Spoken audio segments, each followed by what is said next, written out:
Hello, and in this video we're going to be talking about This War of Mine, the board game.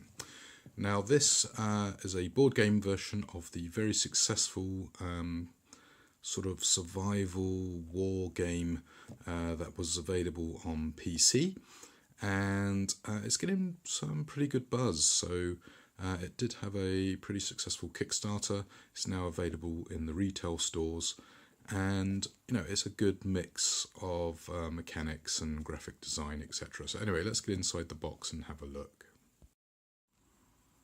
Well, before I actually open the box, a quick look at the back cover. As you can see, you get some nice miniatures, a load of cards, a load of tokens, and obviously a board to put everything on, including some dice and some nice little plastic bits. Now, they claim you don't actually need to read the rulebook as such. You just open up the game and start playing, and that's quite an interesting kind of take. Now there is a little bit over here, over 1,900 story scripts. Now there are apparently some consequences of actions you take, which will get you to refer to this thing called the book of scripts. So that's looking good. Now I have actually already opened this box, and sadly for me, it comes with a really beautiful insert. So yes, this lovely black bit here, and it's got nice little space to put your card in, as long as you don't want to sleeve it. Now, the reason it's not currently in the box is, even without sleeving the game, I actually found, once I'd punched all the components out, getting it back in the box tricky. Now, I guess the idea is you can put them in these little pockets underneath the card, but not being suitable for sleeving and also not being particularly good for the game once it was punched out, I've decided to remove the insert from the box. So shock horror, when I open up the box, it's going to be full of little baggies, some of which were supplied with the game, but I've also had to supplement it with my own selection. Okay, so on opening up the box, you will be presented obviously with your punch counters. I think there was 3 or 4 of them. And then obviously normally you'd have the insert, but the key bit is this thing, the journal, which basically walks you through how to play the game. So first of all, you've got the setup, which is a little bit involved, but not too bad. Then you go on to the morning phase, the day actions, dusk, evening, scavenging, night raids, dawn, and then you've got the option to save the game. And then there's a little bit about combat and trade. Nothing on the back, but it's very thematic little journal. You've then got loads of different cards. So for example, in this baggie here, I've got some locations. Then you've got some things you can try and repair or build. You've got the narrative action deck, the coloured deck, the character deck, the night raid deck, the fate deck, resident deck, various chapters with various things you're trying to do, exploration deck. What is this? I can't remember what this is, but I think they're cards that get added in later in the game. And then I ran out of baggies, so I've separated out some extra decks into these various sleeve holders. You've got some coloured bases for your heroes. You can only have 4 active at any one time, and they come in these rather nice minis, which we'll have a look at in a bit. You get a nice set of dice, so you've got a melee, a ranged, a random d10, and I'm not 100% sure what this grey dice is yet. I haven't fully read the rulebook. You've then got some markers, including what I believe is the turn marker. You've then got this little baggies where I put all the starting resources you start the game with. Then in this big bag, I've got all the various counters and bits and pieces and the plastic bits, so the wood, the water and the components, so that's quite nice. You've got a save sheet, which you can use to save the state of your game. The lovely book of scripts, which I'm not going to spoil for you, and again it's got this lovely faux notebook look, which I quite like. We've then got a sort of scenario called The Last Day, and Endless Night. So a couple of nice little bits. And then right at the bottom, the board. Now, the board is rather large. As you can see, you've got an exploration resident finding a night raid deck spaces down in the bottom left section, and it's actually made up of 3 sections double high. So you've got like 6 bits this big, so it should give you an idea of just how big it is. And if I pan across, as you can see, you've got this kind of basementy area here, and it's all quite dark and dingy. Of course, down in the basement you've got the rubble and heap piles, rubble and furniture, storage, and then the upper floors here with this nice little central ladder, very reminiscent of the game that was on PC. And then you've got obviously the little red marker goes on here and goes up there. So yes, a very interesting set of locations to go wandering around and try and survive, because you're obviously civilians trying to survive following a rather disastrous kind of war. And you know, the video game was really good at evoking that sort of desperate survival. And of course you've also got to deal with cold and all that, because this game was, I think, Polish originally, and so it's got some really, really nice little ideas. And it's rather big for me to actually set up a game and give you a demonstration of it, so that's going to be a little bit tricky for me. I'm going to have to see if I can work something out in that regard. Well, as you can see, you get quite a lot of miniatures here. So what is it, 2, 4, 6, 8, 10, 12 miniatures, and they're a mix of male, female, tooled up, not so tooled up survivors. So we've got this young lady here who doesn't seem to have much kit beyond a little backpack.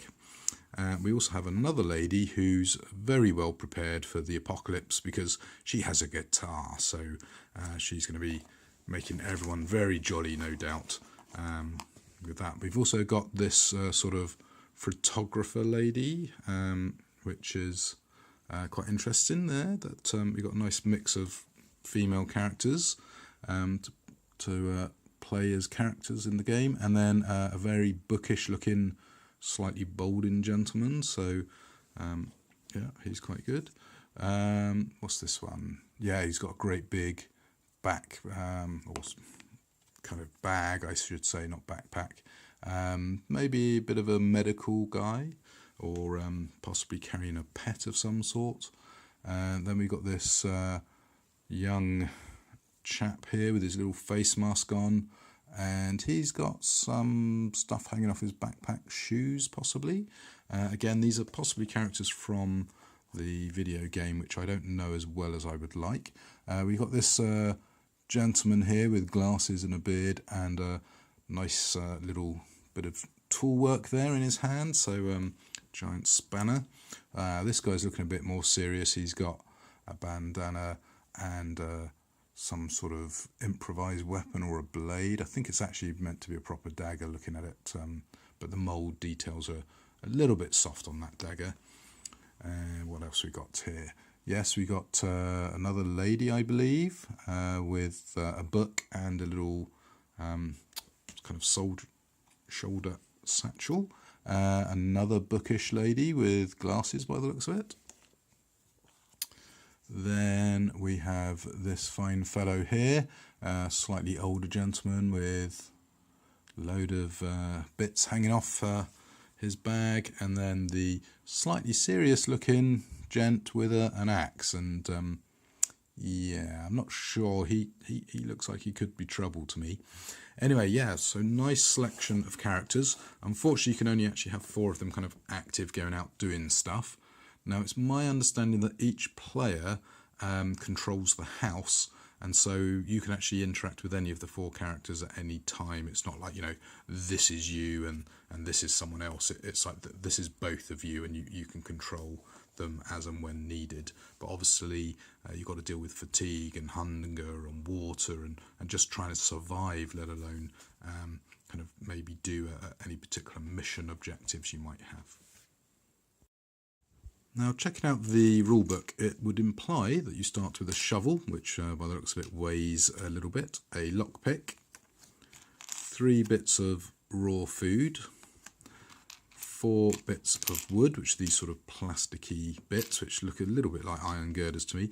It's my understanding that these are the water droplets, and they're not actually glass by the looks of it. They're sort of a resin. They're really nice little beads.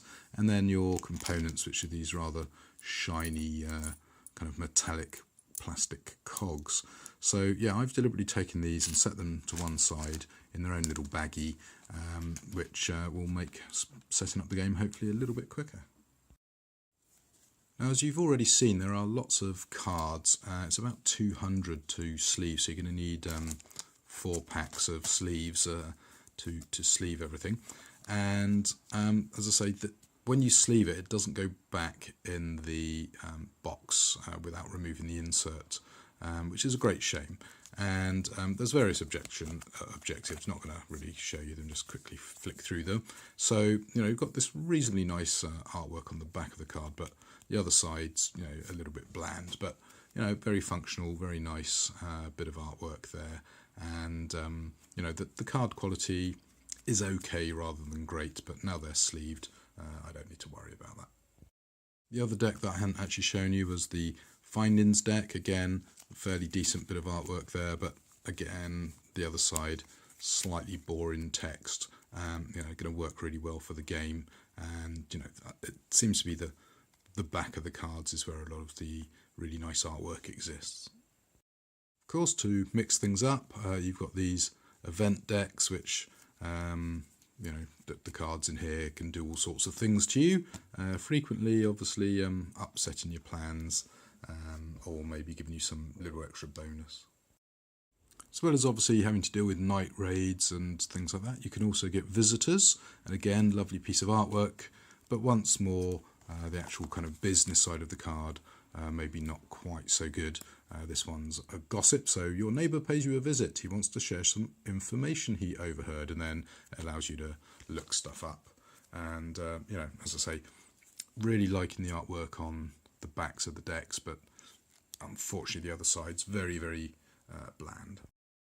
Now, I did show you my giant bag of tokens. Includes cold and boarding up tokens, electrical parts, fatigue, more plastic, canned food, illness, moonshine, hunger, cigarettes, misery, ammo, weapon parts, shells, which is rather worrying, jewellery, filters. I believe these are sort of mystery coolers, could be baddies or goodies.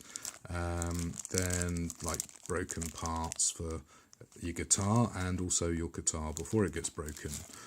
Mechanical parts, wounds, vegetables, more food, coffee, various weapons, alcohol, bandages, herbs, both medical and raw, meds themselves, chems, which I'm guessing are not necessarily medical substances, and then some random tokens for marking things, and a few books as well.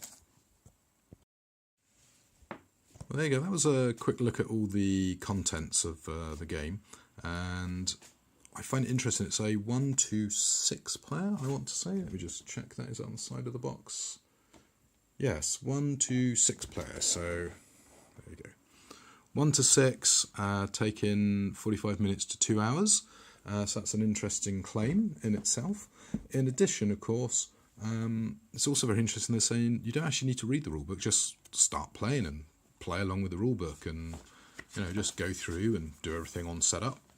Then flip, do the next phase. Now, the journal sadly is meant to be used as a first player marker, which I'm not so keen on, but I guess, you know, if you're passing the rulebook around so different players can do each phase, that is pretty important. So as it says here, you do not have to know all the rules to begin this experience. The icons, decks, keywords, spaces, attributes and other elements will be explained as you proceed. So that's something I definitely want to try out. That might be something I'll reserve for a second video. I'm going to keep this video to be just really about the box. So criticisms, the artwork where it is really, really nice. The miniatures are pretty decent. Unfortunately, In other areas, it's very, very bland, like those cards, as I commented a few times. Really nice card backs, but when you flip it over, it's very much, here is the game, with not much theme there. But I've got a feeling from looking at the game being played and reading reviews and stuff, that the theme of the game comes out via the mechanism of your desperate survival against, the odds with other survivors and military types making your life difficult. My other criticism of the game is the insert, whilst lovely, in my opinion, is totally useless. As you can see, with everything bagged up, it barely fits back in the box. I've got hardly any clearance, so to actually fit everything in with the inset, I'm not sure how that insert's going to help too many people. It's got loads and loads of tokens, which are a little bit fiddly, and loads of decks, which are also a bit fiddly, so that's a concern. But I'm pretty sure once you've actually laid it all out on the board, as per the setup on these 2 pages, it's not going to be so bad. So it talks about, randomize stuff, put it out, and 4 character limit, use coloured bases, and you've got various state tokens. Now this is something I don't agree with. Distribute the tokens and resources. It tells you to dump all the grey tokens, yellow tokens, green tokens, states for fatigue and hunger, states for wounds, illness and misery, resources, red tokens, enemies, and figures, cold, weight, blank, and other tokens, etc. Dump them all in these 9 spaces in your insert. Well, there isn't, strictly speaking, 9 spaces in the insert, so well, I suppose there is, but yeah, I don't like that. It's like, why can I rather they would have actually given us an insert that was exactly like this, which would have been a little bit more use.